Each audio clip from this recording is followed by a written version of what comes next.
نحمده ونصلي على رسوله الكريم اما بعد فاعوذ بالله من الشيطان الرجيم بسم الله الرحمن الرحيم رب اشرح لي صدري ويسر لي امري واحلل عقدة من لساني يفقهوا قولي نحمده ونصلي على رسوله الكريم اما بعد فاعوذ بالله من الشيطان الرجيم بسم الله الرحمن الرحيم رب اشرح لي صدري ويسر لي امري واحلل عقدة من لساني يفقهوا قولي على رسوله الكريم اما بعد فاعوذ بالله من الشيطان الرجيم بسم الله الرحمن الرحيم رب اشرح لي صدري ويسر لي امري واحلل عقدة من لساني يفقهوا قولي ربنا زدنا علما يفقهوا قولي ربنا زدنا علما اللهم فقهنا في الدين اللهم بلغنا رمضان. السلام علیکم ورحمۃ اللہ وبرکاتہ. حدیث سے آج کے پروگرام کا آغاز کرتے ہیں. آپ صلی اللہ علیہ وآلہ وسلم نے فرمایا، جو شخص علم کی جستجو میں کسی راہ کا مسافر ہوا، اللہ تعالیٰ اس کے لیے جنت کی راہ آسان کر دیتا ہے. اللہ رب العزت سے دعا ہے کہ ہماری ان کوششوں کو اپنے ہاں. رمضان کے حوالے سے بھی انشاءاللہ ہم ایک حدیث پڑھ لیتے ہیں. آپ صلی اللہ علیہ وآلہ وسلم نے فرمایا کہ روزہ ڈھال ہے، اس لیے نہ تو بری بات کرے اور نہ جہالت کی بات کرے. اگر کوئی شخص اس سے جھگڑا کرے یا 2 بار کہہ دے، قسم ہے اس ذات کی جس کے قبضے میں میری جان ہے، کہ روزہ دار کے منہ کی بو اللہ کے نزدیک مشک کی خوشبو سے بہتر ہے. وہ کھانا پینا اور اپنی مرغوب چیزوں کو روزوں کی خاطر چھوڑ دیتا ہے اور میں اس کا بدلہ. اب ہم آج کے پروگرام کا آغاز کرتے ہیں. جیسا کہ میں نے بتایا تھا کہ آج ہم انشاءاللہ کچھ تھوڑی سی تعارفی باتیں کریں گے. دورہ قرآن کیوں کریں؟ کیا یہ کوئی نئی بدعت تو نہیں؟ تو اس کو سمجھ لیتے ہیں. دورہ قرآن اصول ہے. نبی صلی اللہ علیہ وآلہ وسلم ہر سال دورہ کیا کرتے تھے، یعنی کہ پورے قرآن کو جتنا کہ اس وقت تک نازل ہو چکا ہوتا تھا اس میں پڑھا کرتے تھے حضرت جبریل علیہ السلام کے ساتھ. یعنی حضرت جبریل علیہ السلام آپ کو دورہ قرآن کروایا کرتے تھے. اولین مخاطب تھے، ان پر قرآن نازل ہوا. وہ قرآن کو عربی میں اس کا دورہ کیا کرتے تھے، اور ان کے لیے عربی میں قرآن پڑھنا، جس کو ہم تلاوت کہتے ہیں، وہ سارے سبجیکٹس ہوا کرتی تھی. وہ گرامر بھی تھی، وہ عربک بھی تھی، وہ حدیث بھی تھی، وہ سیرت بھی تھی، اور وہ قرآن بھی تھا، اور وہ ترجمہ بھی. وہ سارے سبجیکٹس ہوا کرتی تھی. وہ گرامر بھی تھی، وہ عربک بھی تھی، وہ حدیث بھی تھی، وہ سیرت بھی تھی، اور وہ قرآن بھی تھا، اور وہ ترجمہ بھی تھا، اور وہ تفسیر بھی تھا. لیکن چونکہ ہمارے تک پہنچتے ہوئے اور ہماری فہم اور سمجھ کی کمی کی وجہ سے ہمارے پاس ظاہر ہے کہ یہ سب الگ الگ سبجیکٹس ہیں، اور وہ ترجمہ بھی تھا، اور وہ تفسیر بھی تھا. لیکن چونکہ ہمارے تک پہنچتے ہوئے اور ہماری فہم اور سمجھ کی کمی کی وجہ سے ہمارے پاس ظاہر ہے کہ یہ سب الگ الگ سبجیکٹس ہیں، تو اسی لیے علماء نے اس کا آغاز کیا اس کام کا کہ رمضان میں چونکہ تراویحوں پڑھنے کا بہت زیادہ اہتمام ہوتا ہے، تو کیوں نہ اس کے ترجمے سے بھی گزر لیا جائے تو کتنا بہتر ہو. تو یہی وہ کوشش ہوتی ہے جو رمضان میں ہم کرتے ہیں. اور اس چیز کو ہم نے پچھلے لیکچرز میں بھی ڈسکس کیا کہ انسان بیسیکلی 2 چیزوں کا مرکب ہے. نہ یہ خاص روح کی غذا کا مہینہ ہے، جسم کو بھوکا پیاسا رکھا جاتا ہے اور روح کو اس کی غذا سے مزین کیا جاتا ہے. اور وہ روح کی غذا کیا ہے؟ وہی قرآن، کیونکہ روح بھی آسمان سے آئی اور وہی بھی آسمان سے آتی ہے. جسم انسان کا مٹی سے آیا اور اس کی غذا بھی مٹی سے ہے. ہوگا ہمارا ٹورڈز دا انٹائر قرآن یہ کریں گے. تو آپ لوگ اپنی سیٹ بیلٹس باندھ لیں، یعنی کہ مینٹلی تیار ہو جائیں. اور قرآن کے لیے مینٹلی کیسے تیار ہونا ہوتا ہے؟ دعا کر کے کہ یا اللہ ہماری اس کوشش میں برکت دے، یا اللہ ہمیں استقامت دے، یا اللہ ہمیں توفیق دے کہ ہم پورے اس کے حقوق ہیں ان سب کے ساتھ اس رمضان میں اس کے ساتھ اپنا تعلق ایک مضبوط کر سکیں. ہماری سب سے بڑھ کر ہماری نیتوں کو پیور کر دے یا اللہ ہماری انٹینشنز کو پیور کر دے. ہم جتنی بھی تیرے راستے میں کوششیں کریں یا اللہ اس کو اپنے ہاں مقبول کر دے. آمین. اب کچھ سٹارٹ کرنے سے پہلے جو باتیں ہیں وہ ہم نے کرنی ہے. میری پوری کوشش ہوگی کہ ہم اس کو آسان الفاظ میں آگے کنوے کریں اور قرآن کے بارے میں جو بیسک باتیں ہیں ہم ان کو آج ڈسکس کریں گے. سب سے پہلی بات یہ کہ ہم تک قرآن کیسے پہنچا اس کے بارے میں ہم ڈسکس کر لیتے ہیں. اصل قرآن اللہ کے پاس ہے. اچھا یہ بھی بتا دوں کہ یہ جتنی بھی باتیں ابھی جو میں فیکٹس ڈسکس کروں گی یہ علماء کے لیکچرز اور ان کے نوٹس سے مرتب کیا ہوا ہے. میری اپنی رائے نہیں ہے کیونکہ میں اس قابل نہیں ہوں کہ نوٹس سے مرتب کیا ہوا ہے. میری اپنی رائے نہیں ہے کیونکہ میں اس قابل نہیں ہوں کہ میں اپنی رائے دوں. یہ obviously تحقیقی باتیں ہیں تو یہ ان کے لیکچرز کو نوٹ کر کے اسی لیے میں نے سلائڈز میں ساتھ لکھا بھی ہوا مینشن بھی کیا ہوا ہے صورتوں کے کو کوٹ بھی کیا ہوا ہے کہ کس صورت سے یہ حوالہ ہے اور بس میری صرف کو کوٹ بھی کیا ہوا ہے کہ کس صورت سے یہ حوالہ ہے اور بس میری صرف یہ خواہش ہے کہ میں اس کو آسان کر کے آپ لوگوں تک پہنچا دوں. تو ہم بات کر رہے تھے کہ قرآن ہم تک کیسے پہنچا. تو یہ سمجھنے کی بات ہے کہ اصل قرآن جو ہے وہ اللہ کے پاس ہے. جو ہم پڑھتے ہیں نا لوح محفوظ میں ہے. ہم پڑھتے ہیں نا لوح محفوظ میں ہے قرآن یا ام الکتاب میں ہے. جو سورہ زخرف میں اس کا ذکر آئے گا سورہ واقعہ میں اس کا ذکر آئے گا کہ اصل قرآن تو لوح محفوظ میں ہے ام الکتاب میں ہے. تو وہ جو قرآن ہے وہ اصل قرآن ہے. وہ کس حالت میں ہے کیسا اللہ کے علم میں ہے لیکن وہ کہاں ہے وہ اللہ کے پاس ہے. اچھا ہمارے پاس آج جو میرے اور آپ کے ہاتھوں میں قرآن ہے وہ کیا ہے؟ یہ مصحف عثمان ہے جو کہ اس کی مصدقہ نقل ہے. تھوڑی سی مشکل اردو ہے. یعنی جو ہمارے پاس قرآن ہے جس کو ہم پڑھتے ہیں یہ نازل ہوا حضرت جبریل علیہ السلام لے کر آئے لیکن لانے میں اس کی تدوین میں ہم تک بک کی فارم میں پبلشڈ فارم میں اعراب کے ساتھ پہنچنے میں 15 ایئرز لگے. اور وہ اس 15 ایئرز میں یہ آپ یہ کہہ سکتے ہیں کہ جو فائنل اس کا بانہو نے اس کو جو اعراب لگائے تھے اور اس کو ایک ہی رسم الخط پر ساری دنیا میں جوڑا تھا تاکہ ساری دنیا کے مسلمان ایک ہی رسم الخط پہ قرآن کو جاننے والے ہوں. تو ہمارے پاس ہمارے ہاتھوں میں یہ وہ قرآن ہے اور یہ وہ واحد کتاب ہے. یعنی کہ مستشرقین کی بھی یہی رائے ہے کہ یہ کسی قسم کی چینج سے بالاتر ہے. اس میں زبر زیر پیش کی بھی چینج نہیں ہے اور اس میں حروف کی بھی چینج نہیں ہے. اور مستشرقین کہتے ہیں ان نون مسلمز کو جو قرآن پر سرچ کرتے ہیں یعنی خود مسلمان نہیں ہوتے ان نون مسلمز کو جو قرآن پر سرچ کرتے ہیں یعنی خود مسلمان نہیں ہوتے لیکن قرآن پہ سرچ کرتے ہیں تو وہ بھی اس بات کو مانتے ہیں کہ یہ تحریف شدہ نہیں ہے. اس میں کسی قسم کا کوئی چینج نہیں ہے. ٹھیک ہے. تو یہ تو بیسکلی باتیں ہمارے عقیدے سے بھی ان کا تعلق ہے کہ ہمارے ذہنوں میں یہ سوال اٹھتے بھی ہیں پھر اس کو مختصر سا ہم دیکھ لیتے ہیں کہ یہ 15 ایئرز کا جس کا ہم نے ذکر کیا تھا قرآن ہم تک کیسے پہنچا. اس کی تدوین کے یعنی اس کی فائنل پروسیسنگ کے جو مراحل تھے وہ 3 ہیں.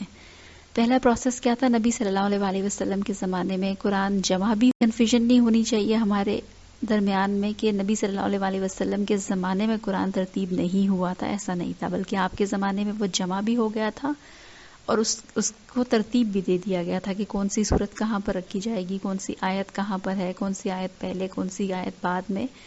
صرف ڈفرنس کیا بھی شکل میں نہیں تھا.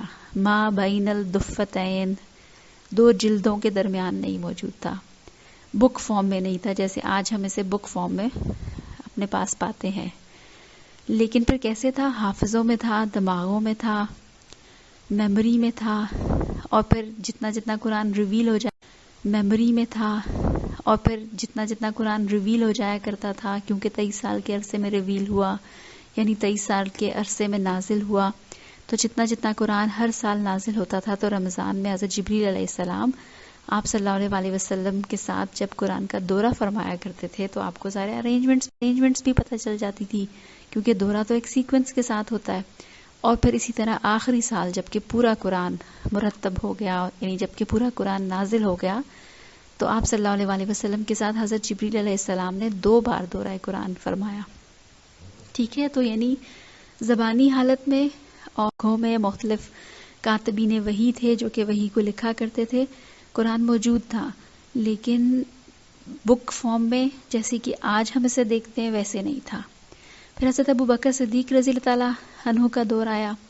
اس میں کیا ہوا کہ جنگ یمامہ ہوئی، اور اس جنگ میں بہت سے حفاظ جو تھے وہ شہید ہو گئے. تو اس سے پھر صحابہ کے درمیان کے دل میں یہ ایک پریشانی لاحق ہوئی کہ اگر حفاظ شہید ہوتے رہے یا اس طرح سے، تو قرآن کا بھی ایک حصہ یا بہت سا قرآن گم ہو سکتا ہے، ختم ہو سکتا ہے، کیونکہ یہ تو حافظوں میں ہے. تو پھر اس چیز کی ایک ضرورت محسوس ہوئی، اور اس کے لیے ایک کمیٹی بنائی گئی جس میں کہ مختلف کاتبین وحی، یعنی جو کہ وحی کو لکھا کرتے تھے، ان کی کمیٹی بنائی گئی. اور پھر یہ خیال ظاہر کیا گیا کہ اس کو کتابی شکل میں محفوظ کر دیا جائے. شروع میں حضرت ابو بکر، کیونکہ ان کی طبیعت ہمیشہ سے ایسی تھی کہ جو کام میرے نبی نے نہیں کیا وہ کام میں کیوں کروں، لیکن پھر حضرت ابو بکر صدیق رضی تعالیٰ عنہ اس کام کے لیے تیار ہو گئے، اور پھر قرآن کتابی شکل میں حضرت ابو بکر صدیق کے دور میں محفوظ بھی ہو گیا. تیسرا دور آیا حضرت عثمان رضی اللہ تعالیٰ عنہ کا. اس سے کیا ہوا کہ قرآن محفوظ شکل میں تھا، لیکن چونکہ عربوں میں جس طرح ہماری زبانوں میں مختلف لہجے ہوتے ہیں، اسی طرح عربوں کے مختلف لہجے تھے، تو ہر علاقے والے اپنے سے لہجوں میں پڑھ رہے تھے. تو اس لہجے کی ڈفرینس، عثمان رضی اللہ تعالیٰ عنہ نے اس پہ رسم الخط، اس کا ایک خاص رسم الخط، اس کے اعراب لگوا دیے، اور پھر تمام امت کو ایک رسم الخط پہ اکٹھا کر دیا. اور یہ سارا پروسیس 15 سال کے اندر ہو گیا. تو یہ مختصر سا یہ چیزیں سمجھنے کی کیوں ضرورت تھی؟ ایک تو ہمارے معلوم ہو کہ قرآن ہم تک اور ہمارے پاس جو موجود ہے ایگزیکٹ وہی قرآن ہے جو اللہ رب العزت نے آپ صلی اللہ علیہ وسلم پر نازل فرمایا، اور ہمیں یہ بیسک باتیں معلوم ہوں. اور تیسری بات اس بات کو محسوس کرنے کی ہے کہ جتنے مشکل دور صحابہ نے فرمایا، اور ہمیں یہ بیسک باتیں معلوم ہوں.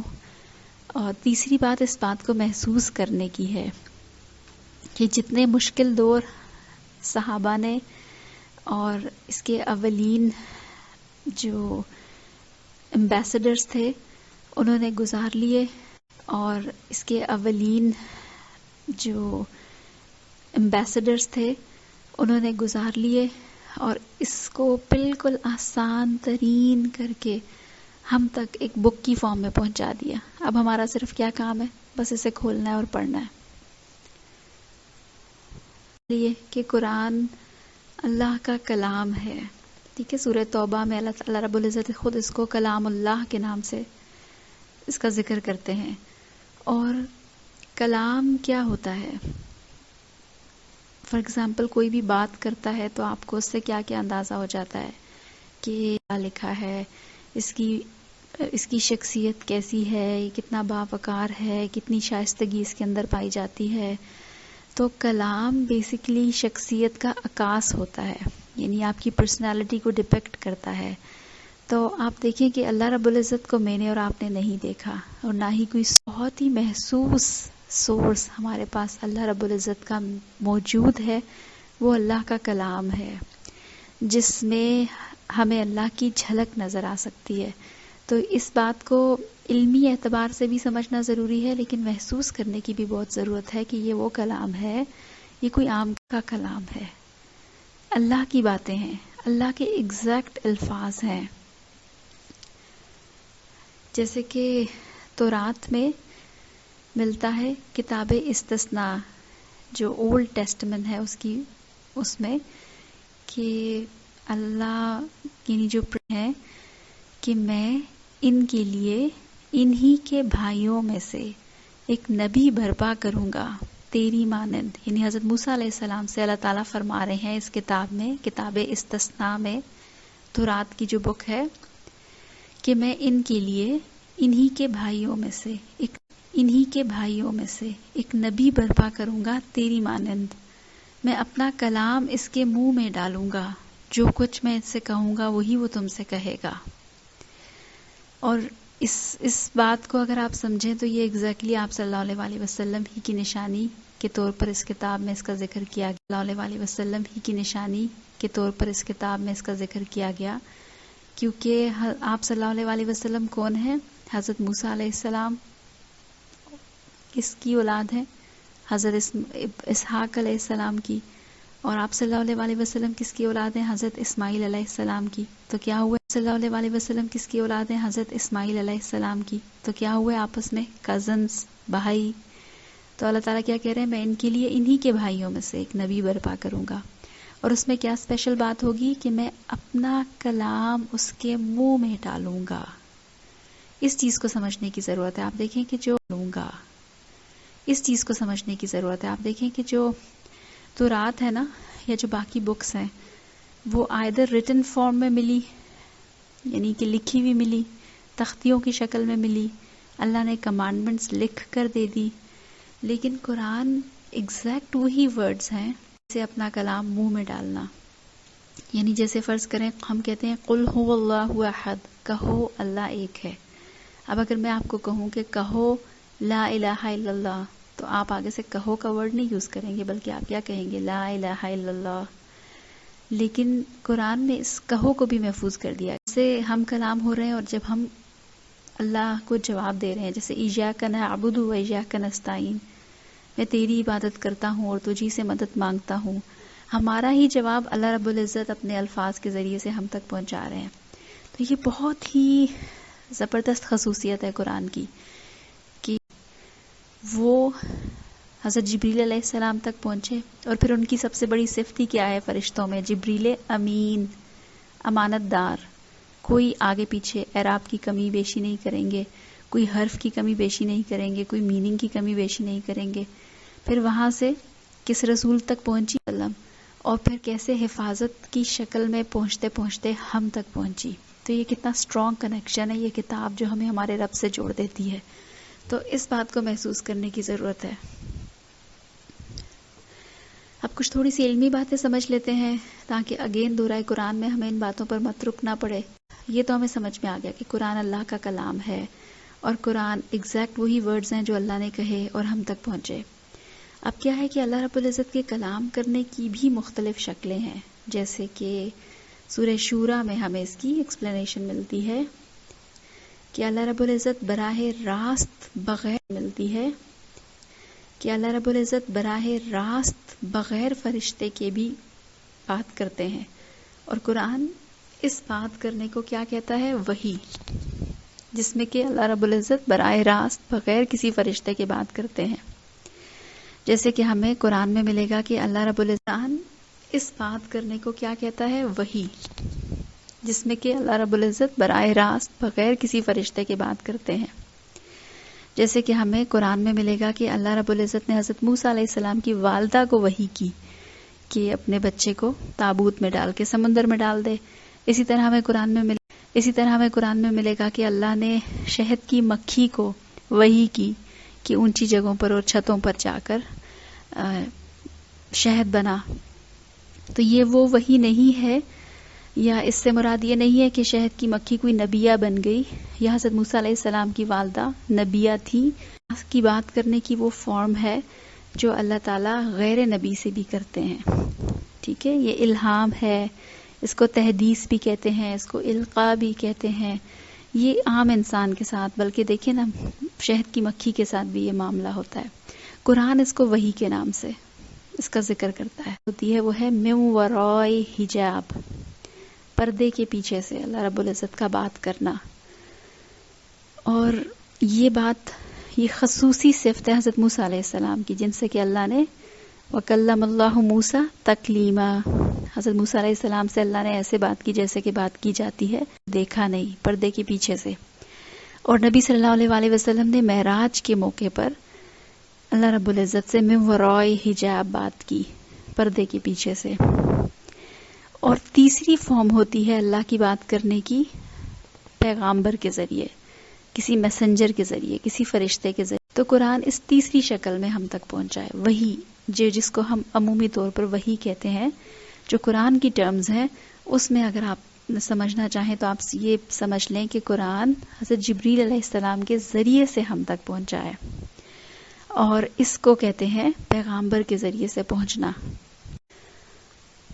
اب قرآن نازل کب ہوا ہم سب کو معلوم ہے، شہر رمضان الذی انزل فیہ القرآن. اچھا، پھر آپ کو یہ والی آیت بھی یاد ہوگی، اور ساتھ ہی آپ کو یہ والی آیت بھی یاد ہوگی، انا انزلناہ فی لیلۃ القدر، اور ایک لیلۃ القدر. اور ایک اور جگہ پر اللہ رب العزت کہتے ہیں ورتل القرآن، ہم نے اس کو آہستہ آہستہ نازل کیا، تنزیلا. تو یہ انزال اور تنزیل کیا ہے، اس کو ہم تھوڑا سا سمجھ لیتے ہیں. آسان تنزیل کیا ہے، اس کو ہم تھوڑا سا سمجھ لیتے ہیں. آسان کرنے کی کوشش کروں گی اگین، کہ قرآن شب قدر میں نازل ہوا، جس کو کہ لیلۃ المبارکہ بھی کہتے ہیں. اور اس کے بارے میں ہمیں رائے ملتی ہے مفسرین کی کہ پورا کا پورا قرآن آسمان دنیا میں، قرآن آسمان دنیا میں شب قدر والے دن اتار دیا گیا. ٹھیک ہے، جو ہم نے بات کی تھی نا لوح محفوظ میں، ام الکتاب میں، تو آسمان دنیا تک پورا کا پورا قرآن اللہ رب العزت نے ایک ہی بار اتار دیا. انزال کہتے ہیں دفتن اتارنا، ایک ہی بار میں سارا قرآن اتار دینا. پھر کیا ہوا، پھر وہاں سے 23 سال کے عرصے میں آہستہ آہستہ اللہ رب العزت نے اس قرآن کو نازل کیا.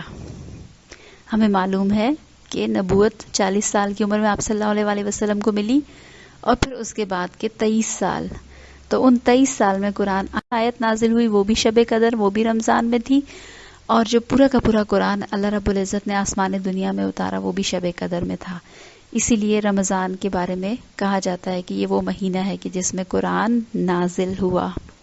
اور انزال اور تنزیل میں بھی یہی فرق ہے. انزال کہتے ہیں دفتن اتار دینا، ایک بار ہی اتار دینا، اور تنزیل کہتے ہیں آہستہ آہستہ قرآن کو نازل کرنا. اور ایسا کیوں ہوا؟ کیونکہ نان مسلمز تو اس بات کا بڑا اعتراض بھی کیا کرتے تھے کہ یہ کیسا کلام ہے، اگر یہ اللہ کا کلام ہے تو ایک ہی بار کیوں نہیں نازل ہوتا؟ تو اس کی حکمت ہے، اگر یہ اللہ کا کلام ہے تو ایک ہی بار کیوں نہیں نازل ہوتا؟ تو اس کی حکمت یہ تھی کہ قرآن کا تحمل ممکن نہ تھا آپ صلی اللہ علیہ وسلم کے لیے اور آپ کے صحابہ کے لیے. اور پھر قرآن ایک انرجی، ایک سورس بن کر اترتا تھا. جب اس آیت کنڈیشن میں، اس پس منظر میں ضرورت ہوتی تھی تو وہ اس ریفرنس کی آیات نازل ہو جایا کرتی تھی. تو یہ حکمتیں تھی تنزیل کی، جس وجہ سے اللہ رب العزت نے اس کو 23 سال کے عرصے میں نازل کیا. قرآن کب اور کہاں نازل ہوا؟ یعنی جب ہم سیرت پڑھتے ہیں تو ہمیں معلوم ہوتا ہے کہ قرآن کی کچھ صورتیں مکی ہیں اور کچھ صورتیں مدنی ہیں. یہ وہ براڈ تقسیم ہے جس کو ہم مکی اور مدنی کہتے ہیں. حالانکہ قرآن تو بدر کے مقام پر بھی آیات نازل ہوئی، غزوہ تبوک میں بھی آیات نازل ہوئی، طائف کے مکہ اور مدینہ کے سوا تھے. تو لیکن یہ جو سارا ایریا ہے، مکہ، مدینہ، بدر، تبوک، طائف، یہ کس میں آتا ہے؟ حجاز میں. تو سارا کا سارا قرآن سرزمین حجاز میں نازل ہوا، سوائے 2 آیتوں کے، سورہ بقرہ کی آخری 2 آیتیں، جو کہ اللہ رب العزت نے آپ صلی اللہ علیہ وسلم کے آپ اللہ سے ملاقات کے لیے اوپر گئے. اور قرآن کی زبان کیا ہے؟ عربی ہے، اور عربی مبین ہے، واضح عربی، جو کہ اس وقت کے عرب کے بادیہ نشینوں کی زبان تھی، یعنی بدوی زبان تھی، بدوؤں کی زبان تھی. نشینوں کی زبان تھی، یعنی بدوی زبان تھی، بدوؤں کی زبان تھی، حجاز کے بدوؤں کی زبان. اور یہ زبان آپ کو اگر سیرت سے واقفیت ہو تو آپ کو معلوم ہوگا کہ اس دور میں بچے کو پیدائش کے بعد پیور مقام پہ گاؤں میں رکھا جاتا تھا تاکہ اس کی زبان مضبوط ہو، فصاحت و بلاغت ہو. اور عربوں کو اپنی زبان پہ بڑا عبور حاصل تھا، بڑا فخر تھا.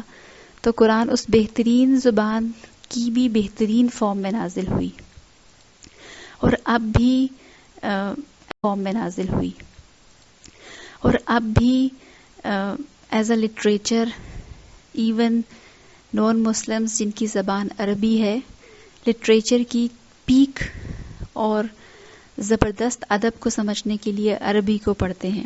جیسے کہ آپ کو انگلش کو سمجھنا ہو تو آپ کو شیکسپیئر کو پڑھنا پڑتا ہے، اردو کو سمجھنا ہو تو آپ کو غالب کو پڑھنا پڑتا ہے.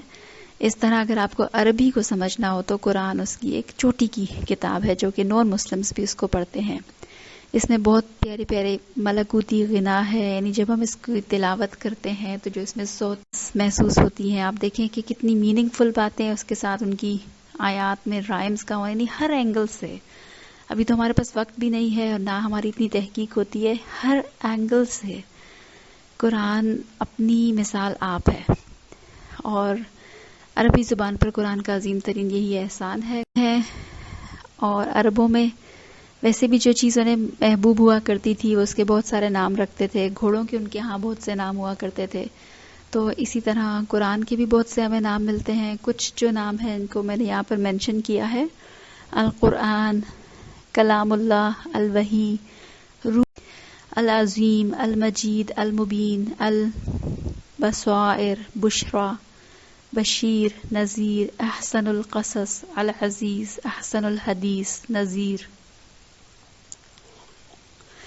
قرآن کا سب سے مشہور نام ہے، سب سے زیادہ استعمال ہونے والا نام. اس کے دو معنی ہیں، تھوڑی سی مشکل ٹرم یوز کرتی ہوں.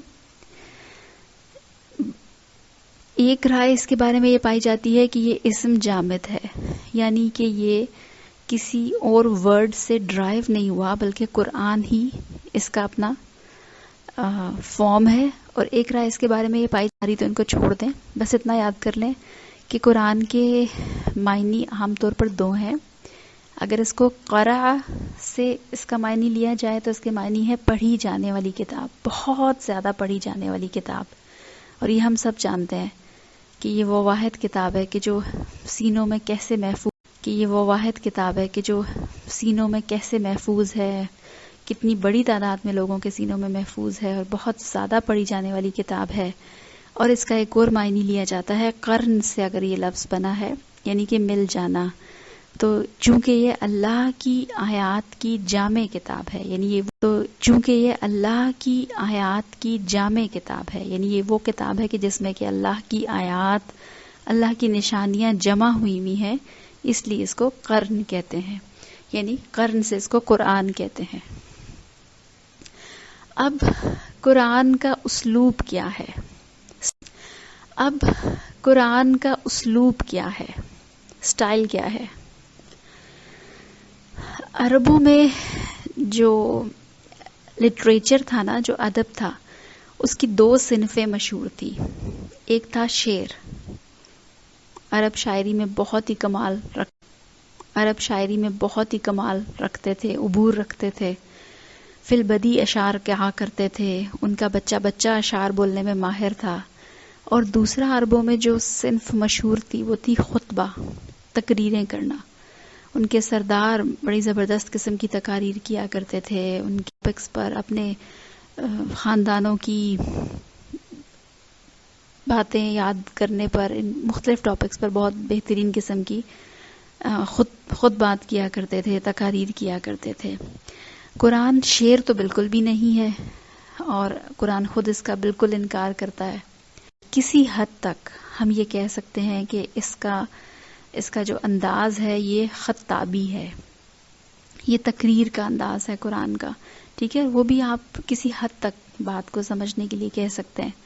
اور کسی حد تک آپ یہ بھی کہہ سکتے ہیں کہ اس کا انداز تبصرے والا بھی ہوتا ہے. جیسے آج کے مقامات پر ہمیں بالکل ایسے محسوس ہوگا کہ اللہ رب العزت تجزیہ کر رہے ہیں قوموں کا اور مختلف رویوں کا، انسانوں کا. اور بعض مقامات پر اللہ رب العزت ایڈریس کریں گے باقاعدہ، جیسے کہ خطاب کیا جاتا ہے، یا ایھا الذین آمنوا، یا ایھا الناس. اور اسی طرح بالکل ایسے ہی جیسے کہ خطاب کیا جاتا ہے. اور خطاب میں کیا ہوتا ہے؟ تقریر کا رخ بار بار مڑتا رہتا ہے. آپ کبھی سامعین سے بات کرتے ہیں، کبھی غائبانہ افراد سے بات کرتے ہیں، تو اگر آپ نے قرآن کے اسلوب کو سمجھنا ہے، قرآن کو سمجھنا ہے، تو آپ کسی حد تک ریلیٹ کر سکتے ہیں کہ اس کا اسلوب کیا ہے، خطابی ہے، جو جاندار تقریر ہوتی ہے اس کے لیے کیا چیزوں کی ضرورت ہوتی ہے کہ اس میں اس کا آغاز بڑا زبردست ہونا چاہیے، اس کا اختتام بڑا زبردست اور بڑا جامع ہونا چاہیے، اور پھر اسی طرح جب تقریر ہوتی ہے تو ہر تقریر کا ایک بیک گراؤنڈ ہوتا ہے. وزیر اعظم قوم سے خطاب کر رہا ہے اور آج کے حالات کے مطابق کر رہا ہے تو وہ سارا اس کا بیک گراؤنڈ ہوگا، اسی مناسبت سے وہ بات کرے گا. مہنگائی کی مناسبت سے، گھروں میں رہنے کی مناسبت سے، کورونا کی مناسبت سے، ایکسیٹرا ایکسیٹرا. تو اسی طرح ہم جب دیکھتے ہیں کہ صورتیں اور اللہ رب العزت کا یہ کلام اعظم قوم سے خطاب کر رہا ہے اور آج کے حالات کے مطابق کر رہا ہے تو وہ سارا اس کا بیک گراؤنڈ ہوگا، اسی مناسبت سے وہ بات کرے گا. مہنگائی کی مناسبت سے، گھروں میں رہنے کی مناسبت سے، کورونا کی مناسبت سے، ایکسیٹرا ایکسیٹرا. تو اسی طرح ہم جب دیکھتے ہیں کہ صورتیں اور اللہ رب العزت کا یہ کلام اور اللہ رب العزت کا یہ کلام اور مختلف، تو اس کا ایک واقعاتی پس منظر ہوتا ہے، اور اسی طرح خطاب کا رخ بھی بار بار ٹوٹتا بھی رہتا ہے. سب سے مزے کی بات قرآن کی یہ ہے کہ یہ جب ہم قرآن کو آغاز کرتے ہیں سورہ فاتحہ کے بعد، تو سورہ بقرہ میں بھی اللہ رب العزت ہمیں کہتے ہیں کہ ذالک الکتاب، تو ہم اس کو ان کتابوں جیسا سمجھتے ہیں جیسا کہ ہماری کتابیں ہوا کرتی ہیں. تو یہ سمجھنا بڑا ضروری ہے کہ قرآن بالکل بھی کتاب نہیں ہے، یعنی ہماری کتاب نہیں ہے، اور ہر اینگل سے یہ کتاب سے مختلف ہے. آپ دیکھیں کہ کتاب میں کیا ہوتا ہے نا، آپ میں سے ہم سبھی بلکہ بک سے فیملیئر ہوتے ہیں. کتاب ایک خاص موضوع پر ہوتی ہے، یا کتاب کے اندر جو چیپٹرز ہوتے ہیں ایٹ لیسٹ وہ چیپٹرز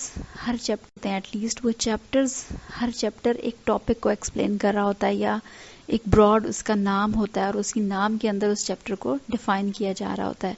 پھر چیپٹرز میں ایسا نہیں ہوتا کہ کوئی چیپٹر بہت چھوٹا ہو، 1 پیج کا ہو، اور کوئی چیپٹر 1000 پیجز کا ہو. ایسا نہیں ہوتا، بلکہ وہ ایک ہی سیکوینس کے ساتھ ہوتے ہیں، سیمیٹری کے ساتھ چل رہی ہوتی ہے. پھر چیپٹرز میں یہ نہیں ہوتا کہ فار ایگزامپل آپ کسی بھی ٹاپک پر ایک بک پڑھ رہے ہیں تو ایسا نہیں ہوگا کہ ایک جگہ پر اس کا ذکر آیا، پھر 2-3 چیپٹر چھوڑ کے پھر اس کا ذکر آیا، پھر 3-4 چیپٹر چھوڑ کے پھر اس کا ذکر آیا. تو جب ہم قرآن کو بھی ایک بک کی طرح امیجن کرنے لگتے ہیں نا، تو ہمیں بڑی کنفیوژن ہوتی ہے. تو یہ سمجھنا بڑا ضروری ہے کہ قرآن ایک عام کتاب ہے ہی نہیں، یہ اپنی صنف میں اپنا ہی ایک یونیک سٹائل رکھتی ہے.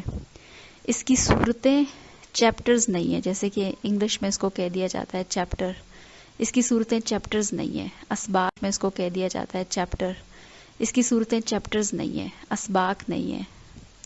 اس کی آیتیں ورسز نہیں ہیں، جملے نہیں ہیں، جیسے کہ انگلش میں اس کو کہا جاتا ہے. اور اس میں ہمیں ایک صورت کا ایک مضمون ملنا بہت مشکل ہے. حالانکہ علماء نے اس پر سرچ کی اور سمجھانے کے لیے ان میں مضامین، براڈ مضامین نکالے ہیں اور صورتوں میں ربط بھی نکالا ہے، لیکن پھر بھی اس کے اندر اتنے زیادہ مضامین ہیں اور وہ ان کا اتنا خوبصورت سا گلدستہ ہے کہ قرآن کو آپ باقی کی تمام نالج سے گے تو آپ کو مزہ آئے گا. اب ہم اس کو اسی کی پہچان کے طور پر اس کا تھوڑا سا تعارف معلوم کرتے ہیں. قرآن کی جو بنیادی یونٹ ہے نا، جو ہمیں اکائی ملتی ہے، سب سے چھوٹی جو اس کی آئیڈینٹیفیکیشن ہے وہ کیا ہے؟ آیت. جیسے الف لام میم، والعصر، یہ بھی ایک آیت ہے. ان الانسان لفی خسر، یہ بھی ایک آیت ہے. اور آیت الکرسی، یہ بھی ایک آیت ہے. تو اگر ہم یہ کہیں کہ آیت جملہ ہے تو ایسا نہیں ہے، کیونکہ آپ دیکھیں کہ الف لام میم تو پورا جملہ ہی نہیں ہے، یہ تو صرف حروف ہیں. اور والعصر، یہ کیا ہے؟ یہ بھی پورا جملہ نہیں ہے، صرف مرکب ہے، 2 حروف سے مل کر بنا ہے. اچھا، اب ان الانسان لفی خسر، یہ پورا ایک جملہ ہے. لیکن آیت الکرسی کو دیکھ لیں، وہ تو 10 جملوں پر ہے. مشتمل ہے. تو پھر کیا ہے نا، قرآن کی آیت کیا ہے؟ یہ بیسیکلی اس کا مطلب کیا ہے کہ قرآن کی آیت اللہ کے علم اور حکمت کی نشانی ہے. آیت کا مطلب ہے نشانی. کیا ہوتی ہے؟ آپ کے پاس فرض کریں آپ کی شادی ہو چکی ہے اور آپ کسی اور ملک میں ہیں اور آپ کی ملاقات نہیں ہوئی اپنی والدہ سے، اور آپ الماری کھولتی ہیں اور اس میں سے ہار نکلتا ہے آپ کی والدہ کا، تو اس ہار کو دیکھ کر آپ کو کیا ہوتا ہے؟ اپنی والدہ کی یاد آ جاتی ہے. تو قرآن کی آیتیں بیسیکلی وہ اللہ کے علم، اللہ کی حکمت کی وہ نشانیاں ہیں جو ہمیں اللہ کی یاد دلاتی ہیں. بس اللہ کی نشانیاں، جیسے کہ آفاق میں پھیلی ہوئی اللہ کی نشانیاں ہیں، ایسے قرآن ہے. اور قرآن کی جو آیتوں کی ڈسٹریبیوشن ہے کہ اتنے کے بعد یہ ایک آیت بنتی ہے اور اس پر یہ ایک آیت بنتی ہے، یہ کسی گرامر پر نہیں ہے، کسی لاجک، کسی منطق پر نہیں ہے، بلکہ یہ کیا ہے؟ توقیفی ہے. توقیفی سے کیا مراد ہے کہ آپ صلی اللہ علیہ وسلم نے اسے میں پہنچا اللہ کی انسٹرکشنز پر. ٹھیک ہو گیا؟ تو قرآن کی آیت بیسیکلی کیا ہے؟ اللہ کے علم اور حکمت کی نشانی ہے. اب آیت کے بعد ہمیں جو سیکنڈ کیٹیگری ملتی ہے وہ کیا ہے؟ سورت. ٹھیک ہے، سورت.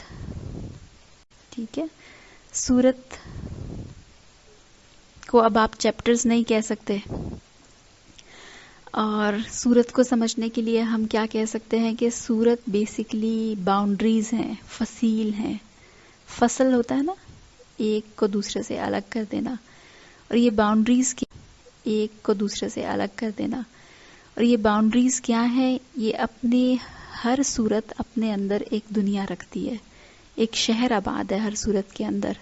تو اس کو بہت پیارا سا نام دیا ہے کہ یہ بیسیکلی کیا ہے؟ صورتیں یہ شہر حکمت خداوندی ہیں، یعنی بہت سی آیتیں مل کر رکھتی ہیں، جیسے کہ سورہ کوثر ہے، اور اسی طرح کی چھوٹی صورتیں ہیں. اور وہ آیتیں بہت زیادہ بھی ہو سکتی ہیں، 40 رکوعوں پر مشتمل سورہ بقرہ بھی ہو سکتی ہے. یہ بالکل ایسے ہی ہے نا جیسے کچھ شہر ہوتے ہیں بہت چھوٹے اور کچھ شہر ہوتے ہیں بہت بڑے. اسی طرح کچھ ملک ہوتے ہیں بہت چھوٹے اور کچھ ملک ہوتے ہیں چھوٹا ہے. تو اسی طرح صورتیں بھی کیا ہیں؟ یہ شہر حکمت خداوندی ہیں، یہ اللہ رب العزت کے گلدستے ہیں. اور اس کے بعد جو ایک اور تقسیم ہمیں صحابہ کے دور میں ملتی ہے اور جو آپ صلی اللہ علیہ وسلم سے توقیفی ہے، یعنی آپ نے جو ہمیں بتائی، وہ ہے منزل. قرآن کی 7 منزلیں ہیں، وہ ہے منزل. قرآن کی 7 منزلیں ہیں، اور یہ منزلیں بھی اس کا فائدہ کیا ہے کہ اگر قرآن کو 7 دنوں میں مکمل کرنا ہو تو یہ 7 منزلیں ہیں. اب صورتوں میں بھی آپس میں ربط پایا جاتا ہے. جب ہم انشاءاللہ اس کو پڑھیں گے، ایسی احادیث بھی ملتی ہیں کہ جن سے یہ جوڑوں کی شکل میں ہمیں ملتی ہیں. جیسے کہ مختلف نام ہے سورہ بقرہ اور سورہ آل عمران کا. کیا نام ہے؟ الزہراوین، 2 چمکتی ہوئی صورتیں. اور معوذتین سورہ فلق اور سورہ ناس کا نام ہے. سورہ تحریم اور سورہ طرح ہے، ایک جیسے مضامین ہے. تو ایسے بہت سے جوڑے ہمیں صورتوں کے ملتے ہیں، اور ان کے مضامین میں ایک ربط پایا جاتا ہے، ان کے مرکزی مضمون میں ایک ربط پایا جاتا ہے. اس کا فائدہ کیا ہوتا ہے؟ اس کو کہتے ہیں قرآن کی میکرو سٹڈی، قرآن کا نظم جلی. چونکہ ہمیں بہت تھوڑے وقت میں میکرو سٹڈی، قرآن کا نظم جلی، چونکہ ہمیں بہت تھوڑے وقت میں پورے قرآن سے گزرنا ہوگا، تو اس میں یہ بڑا فائدہ ہوتا ہے اس بات کا کہ آپ اس کو سمجھ لیں، قرآن کے نظم کو سمجھ لیں، اس کے ربط کو سمجھ لیں کہ اس کے بعد دوسری صورت کیوں آئی، جس کو ہم انگریزی میں کہتے ہیں برڈز آئی ویو، کہ آپ تھوڑے ٹائم میں کور ٹو کور کیسے کور کر سکتے ہیں قرآن کو. تو ان صورتوں کے اور ان کے آپس کے باہم ربط کو سمجھنے سے قرآن کو سمجھنے میں بہت مدد ملتی ہے. انشاءاللہ ہم جو قرآن کی صورتوں کی جو تقسیم کی گئی ہے اس کے مطابق اسی آسانی ہوگی. اسلاف نے جو نظم قرآن ہے نا اس میں کم کام کیا ہے. نظم قرآن جیسے ابھی ہم نے سمجھا میکرو سٹڈی، اور اس میں کوئی اتنی حیرت کی بات بھی نہیں ہے کیونکہ یہ تو قرآن کا اعجاز ہے. حدیث میں ہمیں معلوم ہوتا ہے کہ اس قرآن کے عجائب کبھی ختم نہ ہوں گے، بار بار کے پڑھنے سے اس پر کوئی بوسیدگی طاری نہ ہوگی، علماء اس سے کبھی سیر نہ ہوں گے. یعنی کہ عموماً کیا ہوتا ہے، آپ نے ایک لیکچر بھی ایک دفعہ سنا ہو، 2 دفعہ سنا ہو، 3 دفعہ سنا ہو، آپ نے نوٹس لے لی ہوں، اس کے بعد چاہے وہ کتنے ہی اچھے اسکالر ہوں، آپ سے نہیں سنا چاہ رہا ہوتا. اور ایک بک آپ نے کتنی دفعہ پڑھ لی ہو تو آپ اس سے بور ہو جاتے ہیں، یا آپ کو اس میں کوئی نئی بات نہیں نظر آتی. لیکن قرآن میں آج تک اتنی ریسرچ ہوئی ہے، اور ہر مفسر نے، ہر محقق نے اس پر اتنے زاویوں سے ریسرچ کی ہے، بچوں کے حوالے سے، بڑوں کے حوالے سے. ہر دور کے جو نئے ٹولز کبھی کم نہیں ہوں گے. میں اور آپ بھی کوشش کریں تو ہم بھی اس میں سے ہیرے نکال سکتے ہیں. یہ قرآن کا اعجاز ہے، یہ کبھی پرانی نہیں ہوگی. بار بار کے پڑھنے سے یہ بالکل بوسیدہ نہیں لگے گی، انسان بور نہیں ہوگا، بلکہ ہر بات اس پر ایک نئے انداز سے ہی عیاں ہوگی. تو اس دور میں مولانا حمید الدین فراہی نے نظم قرآن پہ بہت کام کیا، اور ہم انہی کی تھیم کو لے کر انشاءاللہ آگے چلیں گے. تو اس سے یہ ہوگا کہ ان کی تھیم سے، اور ایک خلیل الرحمن چشتی صاحب کی قرآنی صورتوں کا نظم جلی، ان کے ذریعے سے ہم ایک دفعہ براڈ تقسیم سمجھ لیا کریں گے.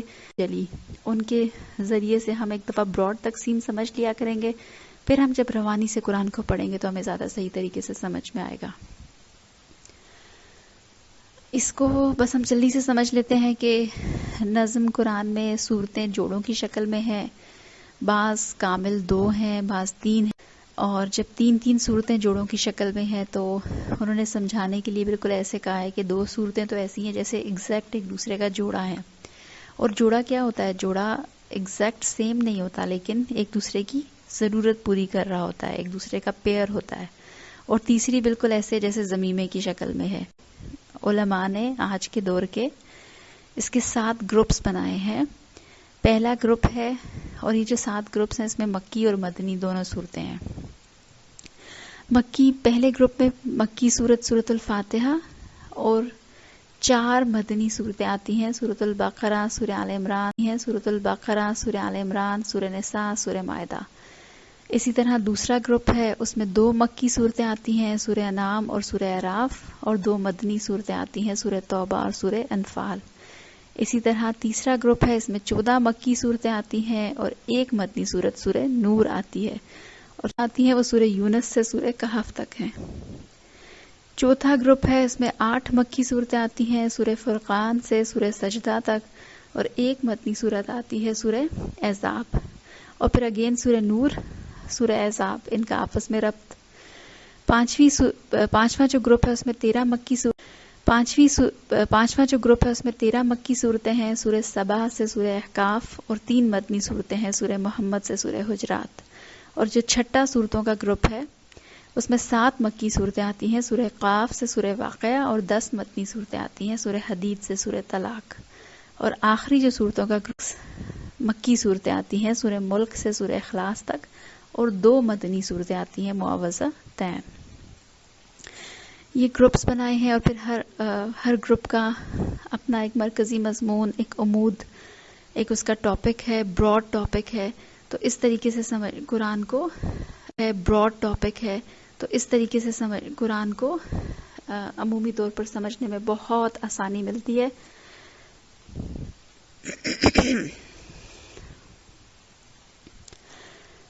قرآن ہے کیا؟ قرآن کا موضوع کیا ہے؟ ہم سب اس بات سے واقف ہوگا کہ قرآن انسان اس کا موضوع ہے. اچھا، اب انسان پر بھی مختلف کتابیں ہیں یا مختلف سبجیکٹس ہیں جو انسان کو ڈیل کرتے ہیں. بایولوجی انسان کو ڈیل کرتی ہے، ساری جو میڈیسنز ہیں وہ انسان کو ڈیل کرتی ہیں. اسی طرح فزیولوجی انسان کو ڈیل کرتی ہے. لیکن قرآن ان ساری کتابوں سے مختلف کیسے ہے کہ قرآن انسان کی ہدایت کو ڈیل کرتا ہے. وہ انسان کی انیٹمی، انسان کی فزیولوجی، انسان کی بایولوجی کو نہیں، بلکہ اس کی ہدایت کو ڈیل کرتا ہے. کہ انسان کے لیے نافع کیا ہے، اس کو کیا کرنا ہے، اس کے لیے ٹھیک اور غلط کیا ہے. وہ اس معاملے میں وہ ہدایات بھی دیتا ہے اور وہ ورڈکٹس بھی دیتا ہے، وہ حکم بھی جاری کرتا ہے. تو اس لحاظ سے یہ بہت انٹرسٹنگ اور بہت ضروری کتاب ہے ہمارے لیے. ہمارا انسٹرکشنل مینول ہے. آپ سوچیں کہ ہم ابھی تک اگر ہم نے قرآن نہیں پڑھا ہوا اور قرآن کو نہیں سمجھا ہوا تو ہم پتہ نہیں کون سی مشینری کے ساتھ کام کر رہے ہیں اور کون سے بٹنز کے ساتھ ہم کام کر رہے ہیں کہ ہم نے کہ جس نے ہمیں بنایا ہے وہ ہمیں کس طرح چلانا چاہتا ہے اور وہ ہمیں کیا انسٹرکشنز دیتا ہے. تو قرآن کیا ہے؟ ہدایت کی کتاب ہے. ہم سب کو معلوم ہے نا کہ علم کے دو حصے ہیں.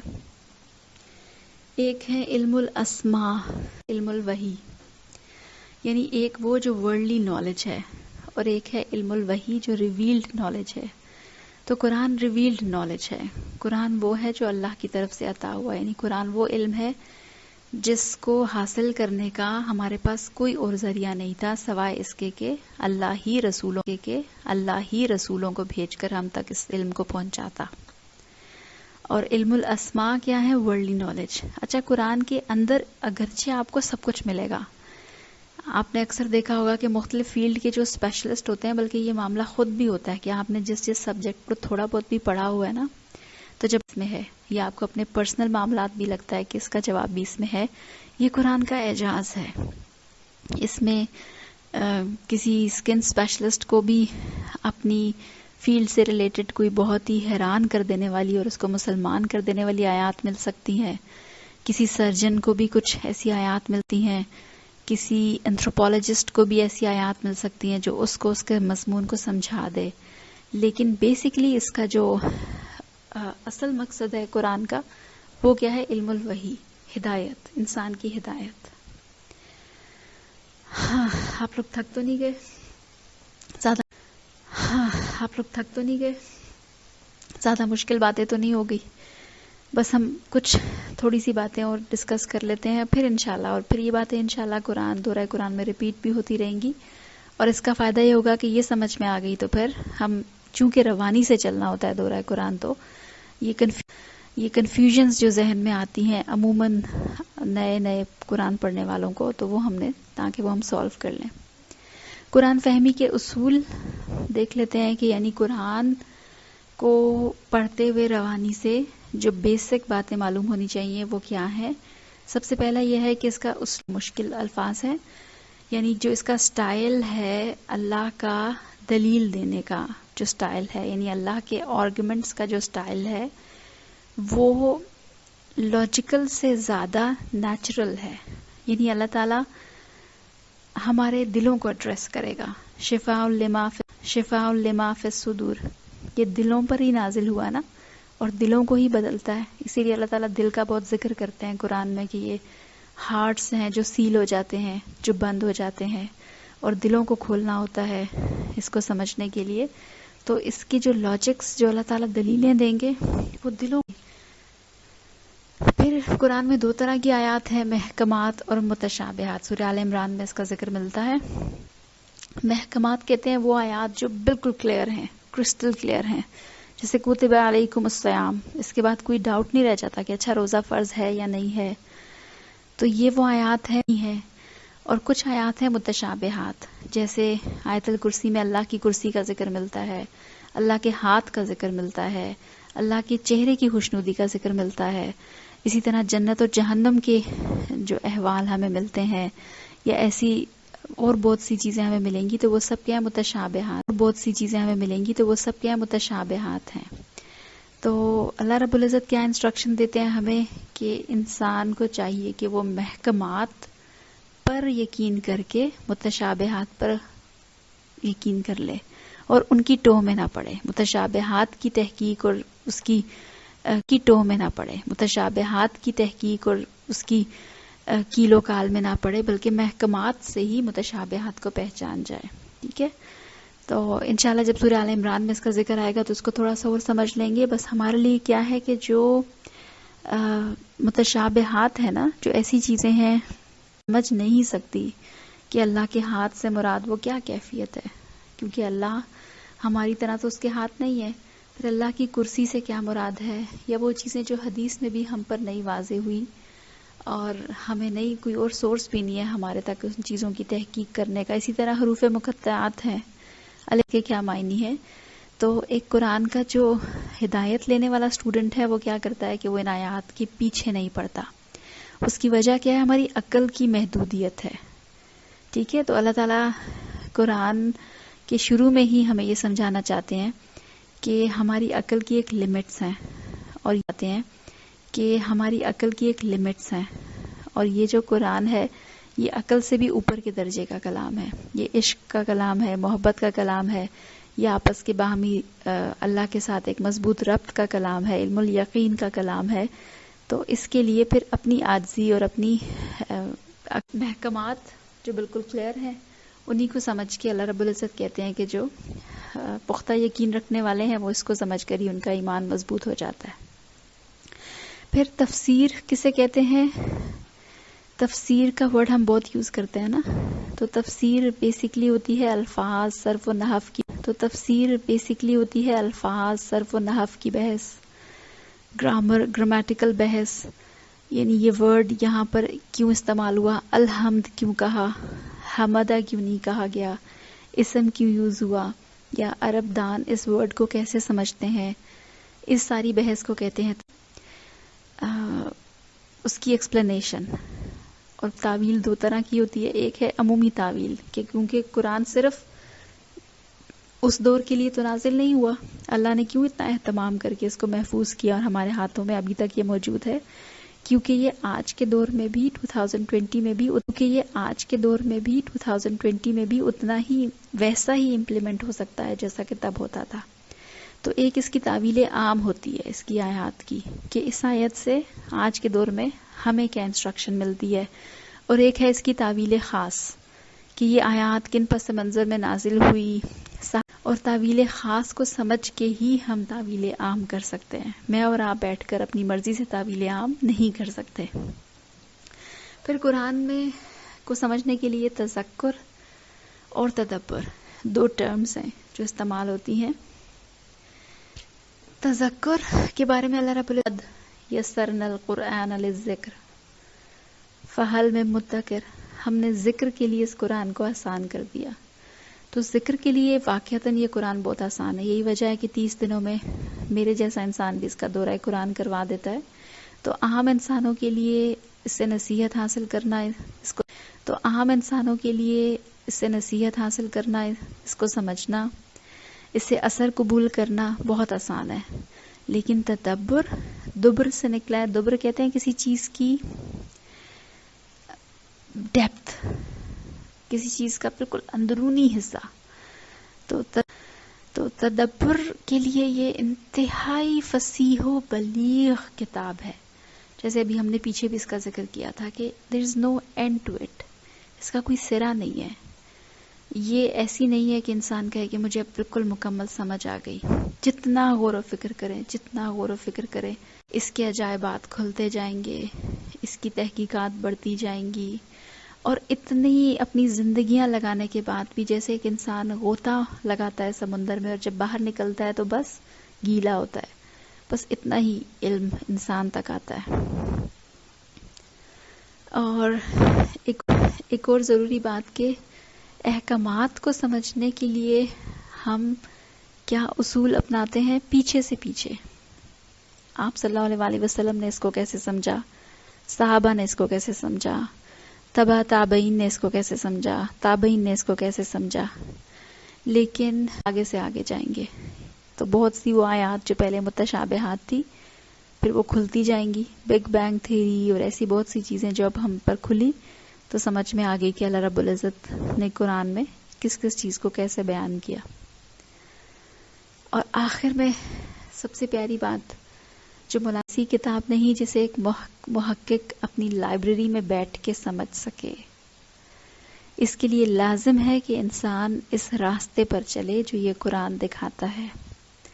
یعنی یہ قرآن ایسی کتاب نہیں ہے کہ جس کو بس بیٹھ کے، اور اب تو آن لائن اتنی فیسلٹی اویلیبل ہے کہ ہم میں سے بہت سے شاید لیٹ کے بس اس کو کانوں پہ لگایا اور سن لیا.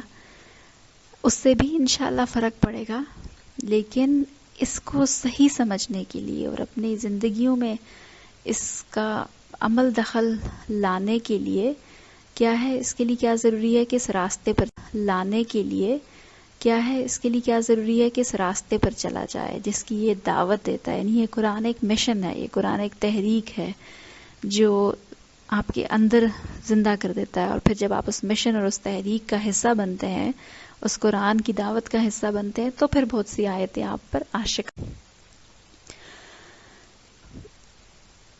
پاروں اور رکوع، یہ ہمارے ہاں سب سے فیمس اس کی ڈویژن ہے نا قرآن کی. آج پہلا پارا پڑھنا ہے، آج دوسرا پارا پڑھنا ہے. قرآن کے ٹوٹل 30 پارے ہیں. تو یہ جو تقسیم ہے نا، یہ بہت بات کی ہے. نبی صلی اللہ علیہ وسلم کے دور میں قرآن کی یہ ڈویژن نہیں تھی پاروں کی. اسی لیے آپ دیکھتے ہوں گے کہ پاروں کی تقسیم ہے بھی بڑی بے ربطی پائی جاتی ہے. اس میں صورتیں بھی ٹوٹ رہی ہوتی ہیں، اور جیسے سیقول سورہ بقرہ بھی چل ہی رہی تھی. اسی طرح والمحصنات، یعنی کوئی صورت دیے بغیر بس اس کی تقسیم کر دی گئی. شاید اس کے پیچھے یہ حکمت ہوگی کہ اگر پورے مہینے میں قرآن کو پڑھنا ہو تو ایک دن میں اتنا قرآن پڑھ لیا جائے. رکوع کی تقسیم بھی بہت بات کی ہے، بلکہ اس کے بارے میں تحقیق سے پتہ چلتا ہے کہ حجاج بن یوسف کے دور کی ہے. رکوع کا شاید ریزن یہ تھا کہ ایک رکعت میں کتنا قرآن پڑھا جائے. اور جو احراب اور رموز اوقاف ہمیں ملتے ہیں قرآن میں، یہ بھی بہت بات کے ہم نون عربس کے سمجھنے کے لیے ہیں. یہ تو اب ہم پڑھ چکے ہیں نا کہ ترتیب نزولی قرآن کی اور تھی اور ترتیب مصحف اور ہے. یعنی قرآن جس ترتیب، اور اب ہمارے ہاتھوں میں قرآن جس سیکوینس میں ہے وہ سیکوینس اور ہے. لیکن یہ دونوں توقیفی ہیں، یعنی یہ دونوں من جانب اللہ ہیں. اللہ نے ہی اس طرح سے نازل کیا اور اس طرح سے کتاب کی شکل میں رکھا. اور اس میں کیا حکمتیں ہیں؟ اس میں حکمت یہ ہے کہ اللہ نے ہی اس طرح سے نازل کیا اور اس طرح سے کتاب کی شکل میں رکھا. اور اس میں کیا حکمتیں ہیں؟ اس میں حکمت یہ ہے کہ اولین مسلمانوں کے اندر پہلے ایمانیات کو پیدا کرنا تھا. آج کی نسلی مسلمانوں کے اندر احکامات کو واضح کر. پہلی صورت نازل ہوئی تھی وہ کیا تھی؟ سورہ علق. وہ اب کہاں پائی جاتی ہے؟ 30ویں پارے میں. اسی طرح مکی قرآن اور مکی صورتیں زیادہ تر کہاں پائی جاتی ہیں؟ آخری پاروں میں. شروع میں آپ دیکھیں کہ سورہ بقرہ، سورہ آل عمران، سورہ مائدہ، سورہ نساء ساری کیا ہیں؟ مدنی دور کی صورتیں، یعنی کہ بعد میں اللہ رب العزت نے قرآن میں شروع میں رکھ دی. تو علماء اس کے بارے میں کہتے ہیں کہ جب قرآن نازل ہو رہا تھا نا، تو توحید کو پختہ کرنا بہت ضروری تھا، ایمان کو پختہ کرنا بہت ضروری تھا. اور مکی قرآن توحید، رسالت، آخرت، توحید، رسالت، آخرت کو ایڈریس کرتا ہے. تو رسالت، آخرت کو ایڈریس کرتا ہے. تو اللہ نے ان 13 سالوں میں اس مکی قرآن کو نازل کیا تاکہ ان کے اندر توحید بیٹھ جائے. اور پھر احکامات آئے مدنی دور میں، اور پھر انفرادی احکامات آئے، اجتماعی احکامات آئے، فیملی لاز آئے، وراثت کی تقسیم. اپوزٹ ہے. توحید کو تو وہ شاید گھٹی میں لے کر پیدا ہوتے ہیں، گھروں میں اسلامی نظام یعنی اسلام کو ایٹ لیسٹ دیکھ لیتے ہیں پریکٹس ہوتے ہوئے یا ایک رواج کے طور پر، لیکن اس کو بہتر کیسے کریں، احکامات پر عمل کیسے کریں، اس کی زیادہ ضرورت ہے. اس لیے اللہ رب العزت نے اللہ سے دعا ہے کہ یہ ساری باتیں آپ کو سمجھ میں آئی ہوں، اور ان کو سمجھنے کے بعد آپ کو دورہ قرآن سمجھنے میں آسانی ہو. بس آخر میں ادارے کے بارے میں چونکہ آپ میں سے کچھ لوگ پوچھ بھی رہے تھے تو اس کا ذکر کر دیتی ہوں کہ ہمارے ادارے کا مشن یا ہمارے ادارے کا ویژن یہی ہے جو ہم نے اس آیت سے نکالا ہے کہ وَاعْتَصِمُوا بِحَبْلِ اللَّهِ جَمِيعًا وَلَا تَفَرَّقُوا. اللہ کی رسی کو چمٹ جاؤ، مضبوطی سے تھام لو، پکڑ لو، جمیعاً سب کے سب مل کر، وَلَا تَفَرَّقُوا اور کسی تفرقے میں نہ پڑو. تو اللہ کی رسی کیا ہے؟ احادیث سے ہمیں پتہ چلتا ہے کہ قرآن اللہ کی رسی ہے، اور یہ رسی اللہ سے ہمارے تقرب کا ذریعہ ہے. حدیث سے اس کو سمجھتے ہیں. حضرت عبداللہ بن مسعود رضی اللہ تعالیٰ عنہ کا قول ہے کہ قرآن ہی اللہ کی رسی ہے جو تنی ہوئی ہے آسمان سے زمین تک. ایک اور حدیث ہے قرآن کے بارے میں کہ خوشیاں مناؤ کہ اس قرآن کا ایک حصہ تمہارے ہاتھ میں ہے اور ایک اللہ کے ہاتھ میں ہے. تو اللہ کرے کہ ہم اس بات کو سمجھنے والے ہوں، قرآن کو ہی اللہ کی رسی کو سمجھیں اور قرآن کو اللہ کی رسی سمجھ کر اس کے ساتھ چمٹ جائیں، اس کے ساتھ جڑ جائیں، اور پھر اس رسی کو ٹگا وار نہ بنائیں، کیونکہ اگر اتنے لوگ اپوزٹ ڈائریکشن میں ایک رسی کو کھینچیں گے تو وہ رسی چھوٹ جائے گی، ٹوٹ جائے گی. اور یہی آج ہماری امت کے ساتھ ہے کہ ہم مختلف تفرقے میں بٹ چکے